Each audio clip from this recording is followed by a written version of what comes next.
Hello everyone, welcome to my channel Bhavani UPSC. Today I'm going to start with the introductory part of historical background of constitution. बहुत से students ने Indian polity पढ़ी है जो भी beginners हैं, तो उन्हें शुरू में थोड़ा सा लगता है कि ये किस तरीके से पढ़नी चाहिए। तो मैं आज आपको फर्स्ट चैप्टर से रूबरू कराना चाहूँगी, the historical background of the constitution.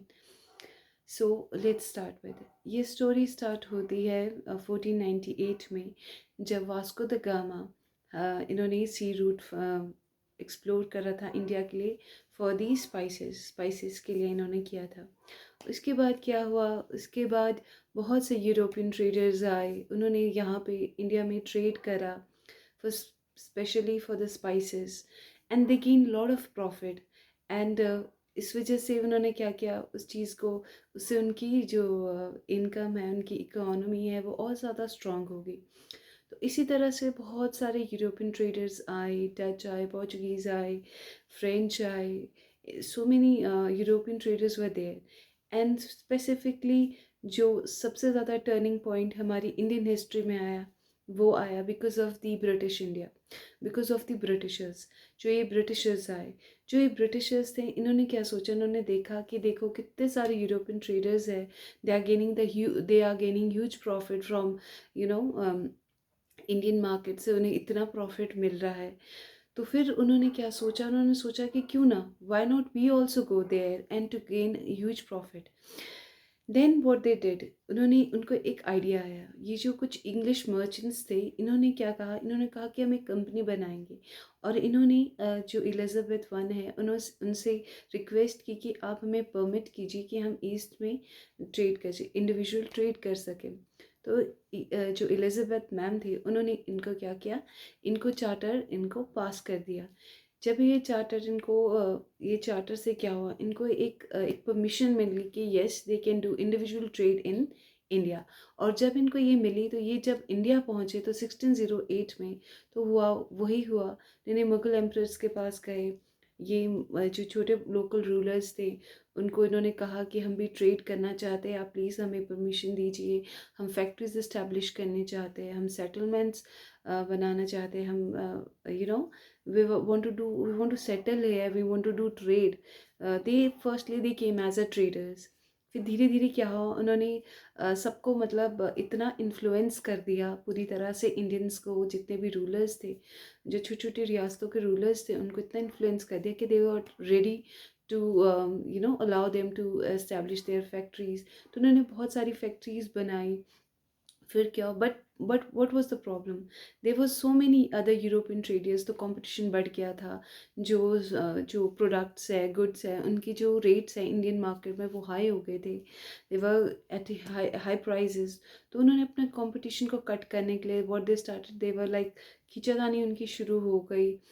फिर दे स्टार्टेड फोर्टिफिकेशन। जब ये फोर्टिफिकेशन करने लगे अपनी ट्रेड पोस्ट के, वो करने लगे फोर्टिफिकेशन, तो उससे कन्फ्लिक्ट्स बढ़ता गया। तो प्रॉब्लम किसको होने लगी, जो लोकल रूलर्स थे इंडिया के, उनको प्रॉब्लम होने लगी।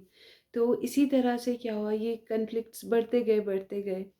और साथ में क्या हुआ, इंग्लिश जो ट्रेडर्स हैं, उनका भी ग्रीड बढ़ता गया कि हमें ड्यूटी फ्री ट्रेड करना है। तो इसी तरह से उन्होंने, जो औरंगज़ेब थे, उनसे, जो मुग़ल रूलर थे, उनसे फरमान इशू करवाया कि हमें ड्यूटी फ्री ट्रेड करना है बंगाल में। ओके। तो बंगाल में उन्होंने ट्रेड के लिए, ड्यूटी फ्री ट्रेड के लिए उन्होंने एक फरमान इशू करवाया। फिर उसकी वजह से वो बंगाल में काफ़ी मतलब ट्रेड करने लगे, और उससे काफ़ी हैवी लॉस, रेवेन्यू लॉस हुआ बंगाल गवर्नमेंट को। तो इन 1707 औरंगज़ेब की डेथ हो गई थी। तो उसके बाद क्या हुआ, तो आपको पता ही है, एक तरह से डिसइंटीग्रेशन होगी पूरी तरह से। तो बाकी कोई पावरफुल मुगल रूलर नहीं थे। तो बाकी इस वजह से ये हुआ कि उनको एक अपॉर्चुनिटी मिल गई कि हाँ, हमें मतलब हमको यहाँ पे ठीक है ट्रेड करने का। तो सबसे ज़्यादा उन्होंने टारगेट बंगाल को करा। बंगाल में नवाब्स होते थे उस टाइम। तो उन्होंने, उनकी पहले कॉन्फ्लिक्ट छोटे छोटे नवाब से था, फिर उसके बाद अलवर्दी खान जी के साथ हुआ। फिर उसके बाद जो मेजर, जो एक टर्निंग पॉइंट आता है इंडियन हिस्ट्री में, वो ये हुआ कि वहाँ पे उनका जो कॉन्फ्लिक्ट हुआ, वो सिराजुद्दौला से हुआ, the grandson of Alivardi Khan.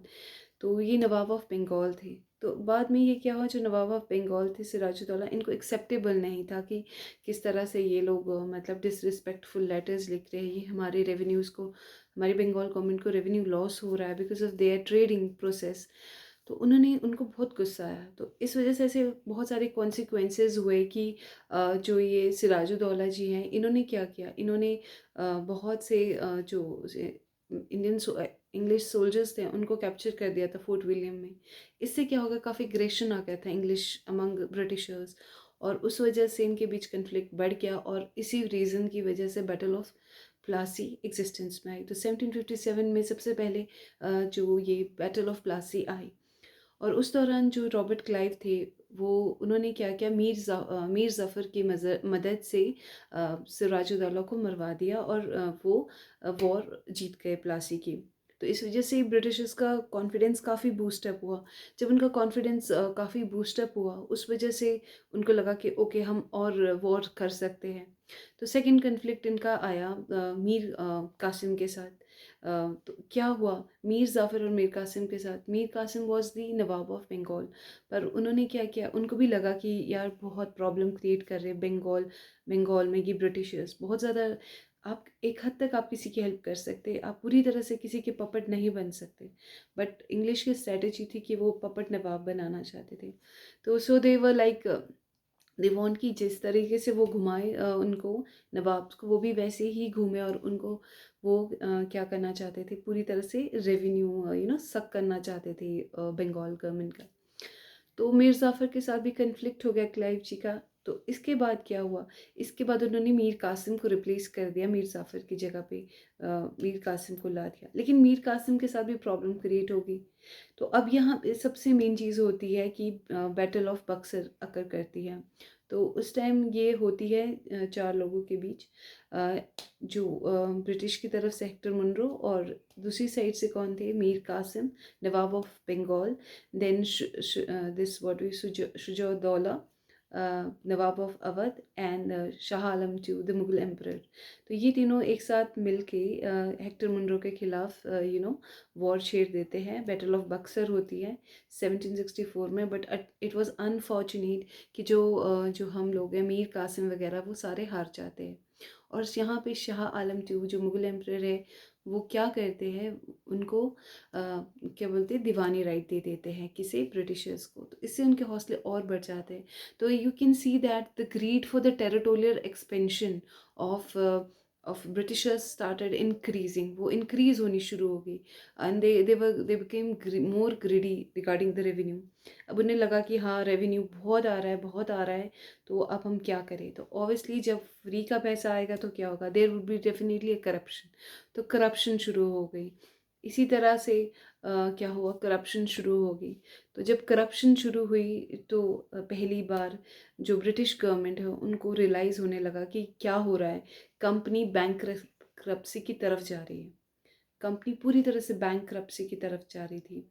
और जो ये थे, जो what we can say these the company officials, they were becoming greedy, and they were doing private trade, they became corrupted।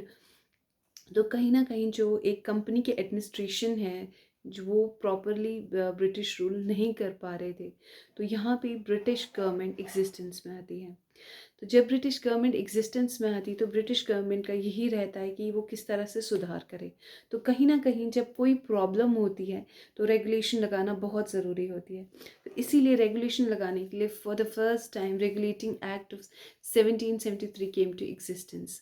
ये एक पहला ऐसा एक्ट था जिसने जिसने ब्रिटिश गवर्नमेंट ने पहला कदम रखा था to control and to regulate the powers of home of the company. उनको रेगुलेट, कंपनी अफेयर्स को रेगुलेट करने के लिए, उनको कंट्रोल करने के लिए उन्होंने पहला स्टेप उठाया था। सेकंड, इसी रेगुलेटिंग एक्ट की वजह से क्या था, हमारे को कहीं ना कहीं कंपनी की जो उसके फंक्शंस है उसके बारे में रिकग्नाइज कर रहा था कि कंपनी आपके फंक्शंस क्या है, what are your political and administrative functions को रिकग्निशन मिली थी। Third thing was the what we can say, it lay down the foundation for the central administration। कहीं ना कहीं सेंट्रल एडमिनिस्ट्रेशन की नींव रखी गई थी। क्योंकि देखो हम जैसे देखते हैं ना, सेंटर में कोई और है, सेंटर गवर्नमेंट में कौन माना गया था, सेंटर गवर्नमेंट में ब्रिटिश गवर्नमेंट आ गई थी, और जो दूसरी थी इसके बाहर वो थी कंपनी। तो कहीं ना कहीं एक सेंट्रल एडमिनिस्ट्रेशन एग्जिस्टेंस में आ गया था। तो रेगुलेटिंग एक्ट के बाद उन्होंने ब्रिटिश गवर्नमेंट ने बहुत से स्टेप्स लिए। उन्होंने उसके बाद ये स्टेप लिया कि उन्होंने डिसाइड किया कि जो गवर्नर ऑफ बंगाल है, it will not remain any more the governor of Bengal, it will become the governor general of Bengal. उसको थोड़ी सी पावर दी। और वहाँ पे क्या हुआ, वहाँ पे एग्जीक्यूटिव काउंसिल को बनाया गया। एग्जीक्यूटिव काउंसिल में क्या था, उसमें 4 मेंबर्स दिए गए। 4 मेंबर्स थे, और उसमें और गवर्नर जनरल थे। देन हमारे जो पहले गवर्नर जनरल ऑफ बंगाल थे, he was Warren Hastings. Warren Hastings आपको पता होगा, he was the resident of Murshidabad, ये हिस्ट्री में है। ओके, देन व्हाट हैपन, इसके बाद उनको लगा कि हाँ, कि एग्जीक्यूटिव काउंसिल तो बन गई है, लेकिन अब ये जो प्रेसिडेंसी है, सबसे इम्पॉर्टेंट चीज़ मैं आपको ये बताना भूल गई थी कि कंपनी जो रूल था जब ये स्टार्ट हुआ था 1773 से, तो यहाँ पे जो कंपनी रूल था ये बेसिकली चलता था 3 प्रेसिडेंसी के बेसिस पे। One is Bengal, another is Madras, third is Bombay. ये 3 प्रेसिडेंसीज थी। बट अब क्या हुआ, जब ये रेगुलेटिंग एक्ट आया, और पहले तो ये इंडिपेंडेंट थे, ठीक है, बंगाल इंडिपेंडेंट था, बॉम्बे इंडिपेंडेंट थी, Madras was independent presidencies. But जब रेगुलेटिंग एक्ट आया तो ब्रिटिश गवर्नमेंट ने सोचा कि क्यों ना इनको इंडिपेंडेंट रहने की बजाय एक जगह कंसोलिडेट कर जाए। तो इसलिए उन्होंने क्या किया, उन्होंने बंगाल का सबॉर्डिनेट बना दिया, बॉम्बे को एंड मद्रास को इनका सबॉर्डिनेट प्रेसिडेंसीज बना दी। ओके, और उसके बाद ये इन्होंने क्या किया, इन्होंने लगा कि ये कहीं ना कहीं जो कंपनी है ये प्रॉपर अपनी जो जिम्मेदारियां नहीं निभा रही है, जस्टिस नहीं दे पा रही है। तो वो जस्टिस देने के लिए लोगों को जस्टिस नहीं मिल पा रहा है बंगाल में। तो वो इसलिए उन्होंने सबसे पहले क्या किया, इन्होंने कैलकाटा में फर्स्ट टाइम सुप्रीम कोर्ट को इस्टेब्लिश किया। इन 1774 first supreme court was established in Calcutta. और उसके साथ साथ उन्होंने क्या किया, वहाँ पे एक चीफ जस्टिस बनाया और 3 जजेस रखे।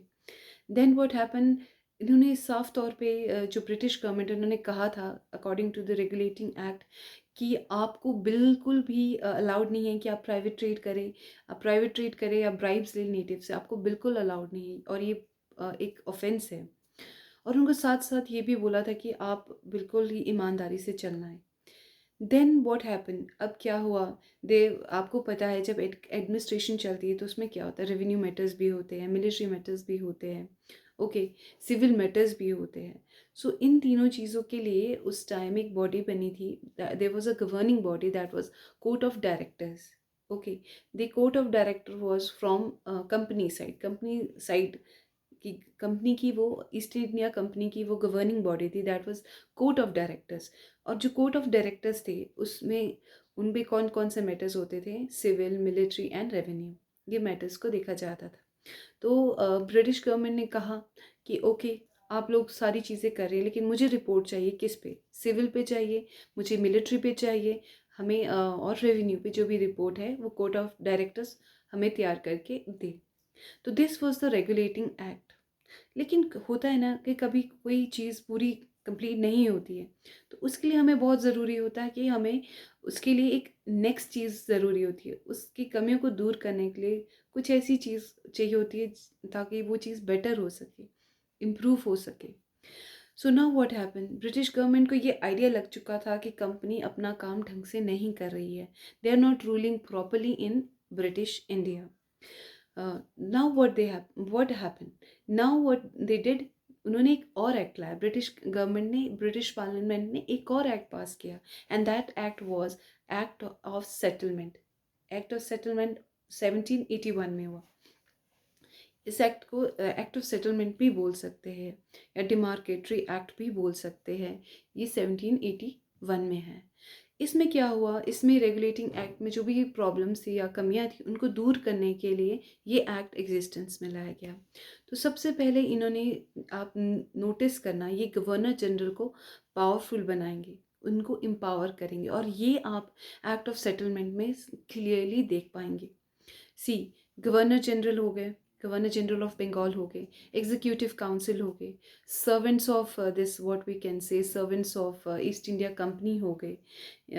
इन सबको, इन 3 लोगों को इन्होंने ज्यूरिडिक्शन ऑफ उससे सुप्रीम कोर्ट की ज्यूरिडिक्शन से हटा दिया बिल्कुल ही। They exempted these 3 things straight away from the jurisdiction of Supreme Court. Supreme Court का कोई भी इंटरफेरेंस नहीं हो सकता किस पे, गवर्नर जनरल पे, गवर्नर जनरल काउंसिल पे, और दी servants of the East India Company, इन पे बिल्कुल कुछ भी वो नहीं जुरिडिक्शन हो सकती थी या इंटरफेरेंस हो सकता था इनका। फिर उन्होंने कहा कि सुप्रीम कोर्ट का जो जुरिडिक्शन है वो किस पे हो सकता है, सिर्फ वो हो सकता है सिर्फ और सिर्फ किस पे, वो हो सकता है इनहेबिटेंट्स ऑफ कैलकाटा। वहाँ पे कोई भी प्रॉब्लम आती है, कुछ भी प्रॉब्लम, वहाँ सुप्रीम कोर्ट देखेगा। वो इनहेबिटेंट्स को कोई प्रॉब्लम आती है। और इन्होंने कहा कि जितने भी रेवेन्यू मैटर्स है या रेवेन्यू कलेक्शन से रिलेटेड मैटर्स है, they also will be exempted from the jurisdiction of what, of the supreme court. Revenue matters को भी हटा दिया। चौथी चीज़ आपको रियलाइज होगी कि चौथी चीज़ भी ले ली उन्होंने, governor general and council, the servants of company, revenue matters and collections of revenue, it all were exempted from the jurisdiction of Supreme Court. तो कहीं ना कहीं गवर्नर जनरल काउंसिल को एम्पावर किया जा रहा था, उसको और ज़्यादा पावरफुल बनाया जा रहा था। Okay, they were making it more and more strong, empowering. अब ये हुआ कि जितने भी जो केसेस होते थे, चाहे वो प्रोविंशियल कोर्ट्स में होते थे, तो उससे रिलेटेड वो अपील्स पहले क्या करते थे, सुप्रीम कोर्ट में अपील करते थे, वो जो प्रोविंशियल कोर्ट्स में होता था। लेकिन अब इन्होंने according to act of settlement ये जो अपील है वो कहाँ पे चलेगी, सीधी गवर्नर जनरल एंड काउंसिल में। अब जो प्रोविंशियल कोर्ट में कोई भी प्रॉब्लम आती थी वो कहाँ पे अपील करना थी, सुप्रीम कोर्ट में ना अपील करके they were appealing to the governor general council. तो इस तरीके से हुआ। और उन्होंने सबसे बड़ी चीज़ कही कि जो भी ये व्हाट वी कैन से, जो भी वो है आरोपी है, ये क्रिमिनल है या कोई भी, इनको इनकी लॉ के अकॉर्डिंग क्या किया जाएगा, देखा जाएगा। ओके, जैसे पर्सनल लॉ कह सकते हो आप। पर्सनल लॉ मतलब हिंदू की लॉ से देखा जाएगा, और मुस्लिम को मुस्लिम की लॉ के अकॉर्डिंग जजमेंट प्रोवाइड की जाएगी। तो इस तरीके से आप देख रहे हैं कि किस तरह से जो ब्रिटिश गवर्नमेंट है वो धीरे धीरे से जो कंपनी है उसको डोमिनेट कर रही है। कंपनी रूल धीरे धीरे मिनिमाइज हो रहा है, और जो एक तरह से कह सकते हैं क्राउन रूल है, दैट इज़ इंक्रीजिंग। ओके, फिर उसके बाद क्या हुआ, इसके बाद हुआ कि पिट्स इंडियन एक्ट एग्जिस्टेंस में है। ओके, इसके बाद लगा उन्हें कि ओके यहाँ पे भी कुछ प्रॉब्लम्स है, पूरी तरह से वो नहीं है ठीक, हमें और इसमें इम्प्रूवमेंट करनी चाहिए। तो इसीलिए Pitt's India act of 1784 existence में है। इस एक्ट को हम ईस्ट इंडिया कंपनी एक्ट भी बोलते हैं। और यहाँ पे एक ट्विस्ट आता है, यहाँ पे ब्रिटिश गवर्नमेंट को लगा कि यार ये चीज़ें सही से नहीं चल रही अभी भी। तो उनको एक आइडिया है कि क्यों ना हम इसको ड्यूल गवर्नमेंट में चेंज कर दें। तो उन्होंने कहा कि ठीक है, पॉलिटिकल अफेयर्स अलग हैं और कमर्शियल अफेयर्स अलग हैं। पॉलिटिकल अफेयर्स के लिए उन्होंने बोर्ड ऑफ कंट्रोल को रखा, एक नई बॉडी उन्होंने एग्जिस्टेंस में लाई, जो कि डायरेक्टली कह सकते हो आप ब्रिटिश गवर्नमेंट की एक गवर्निंग बॉडी थी। Court of directors east India company की एक बॉडी थी, और board of control was the body of governing body of British government. Now what happened कि यहाँ पे बहुत ट्विस्ट आता है। यहाँ पे कहीं ना कहीं बोर्ड ऑफ कंट्रोल को ज़्यादा पावर चली गई। ओके, वो ज़्यादा पावरफुल होने लग गया। उसको रेवेन्यू, मिलिट्री और व्हाट वी कैन से इन चीज़ें के लिए, सिविल, इन चीज़ों के लिए उसको बुला गया। और अनदर केस में क्या हुआ, कोर्ट ऑफ डायरेक्टर्स को क्या हुआ, कोर्ट ऑफ डायरेक्टर्स को बोला गया कि ठीक है आप कमर्शियल अफेयर्स देखिए। तो यहाँ पे सिचुएशन बहुत डिफरेंट होती है। यहाँ पे उन्होंने कहा गया कि जो ये है बोर्ड ऑफ कंट्रोल है, ये देखिए कि जितने भी ब्रिटिश पोजेशंस हैं ब्रिटिश इंडिया में, उसका लुक आफ्टर करेगी। तो पहली बार जो कंपनी की जितनी भी चीज़ें उन्होंने, कंपनी ने जितनी भी टेरिटरीज या प्रॉपर्टीज एक्वायर करी थी, उनको पहली बार यहाँ पे ब्रिटिश पोजेशन कहा गया। Okay, for the first time यहाँ पे उसको ब्रिटिश पोजेशन कहा गया। तो आप देख रहे हैं किस तरह से ड्यूल गवर्नमेंट फॉर्म हुई है, पूरी तरह से आप देख रहे हैं। नाउ व्हाट हैपन, यहाँ पे इन्होंने कहा कि जो एग्जीक्यूटिव काउंसिल है, गवर्नर जनरल काउंसिल है, वहाँ पे भी इन्होंने एक मेंबर को कम कर दिया। पहले 4 होते थे, अब 3 कर दिया। तो it was like a very different situation. कहीं ना कहीं ब्रिटिश गवर्नमेंट इंक्रीज हो रही थी, और वो जो what we can say East India company, वो कहीं ना कहीं कम हो रही थी। तो यहाँ you can see that executive council, governor general को ज़्यादा पावर मिल गई थी, you know, comparing to the what we can say court of director, या कह सकते हैं जो ईस्ट इंडिया कंपनी को कम पावर मिली थी। फिर उसके बाद क्या हुआ, इनको लगा कि नहीं यार, कुछ और प्रॉब्लम है, थोड़ा चेंज और करनी चाहिए। Then came in act of 1786। ये एक्ट बहुत सिंपल था, इसमें ज़्यादा कुछ नहीं है। उस टाइम जो गवर्नर जनरल बने थे वो थे लॉर्ड कॉर्नवालिस। इन्होंने कहा कि ठीक है, मैं कमांडर इन चीफ बनूंगा और मुझे ये पावर दी जाए कि मैं ओवरराइड करूंगा एग्जीक्यूटिव काउंसिल को कुछ स्पेशल केसेस में। तो कहीं ना कहीं आप देख रहे हो कि गवर्नर जनरल की पावर्स एक्सटेंड हो रही है, बढ़ रही है, और बाकी जो ये है सुप्रीम कोर्ट की पावर्स डिक्रीज हो रही है कहीं ना कहीं।